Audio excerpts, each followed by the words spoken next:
आमच्या सहकारी मला वाटतं आलेले आहेत काहीतरी अपडेट घेऊन। एक महत्त्वाची अपडेट, अमोल बालवडकर यांचा विजय झाला असल्याचा या ठिकाणी जाहीर करण्यात आलेला आहे। या ठिकाणी अमोल बालवडकर यांचा विजय झाला असल्याचं सांगितलं जात आहे। या ठिकाणी भाजपाच्या कार्यकर्त्यांनी या ठिकाणावरून काढता पाय घेतले आहे। मतदान केंद्र आहे त्या ठिकाणाहून भाजपचे कार्यकर्ते हे निघून चाललेले आहेत। त्यामुळे अटीतटीच्या लढतीमध्ये अमोल बालवडकर यांनी अखेर विजय संपादन केलेले आहे। अमोल बालवडकर आणि प्रभाग क्रमांक 9 चे बालवडकर ठरलेले आहेत अमोल बालवडकर। मित्रांनो, आपल्या प्रेक्षकांनी सुद्धा पोलमध्ये आपल्या 80% लोकांनी अमोल बालवडकर म्हणलं होतं।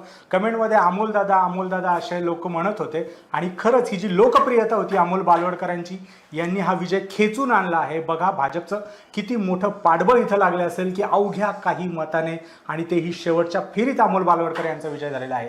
लहू बालवडकर हे अक्षरशः 800-1500 या मतांनी पुढे होते आणि जे काही सुतारवाडी जे काही तिकडचे जे प्रभाग होते, सूस होतं, तिथनं जे काही त्यांना लीड मिळाली होती, या सगळ्यांना मागं सोडत अमोल बालवडकर हेच आता प्रभाग क्रमांक 9 चे बालवडकर ठरले आहेत।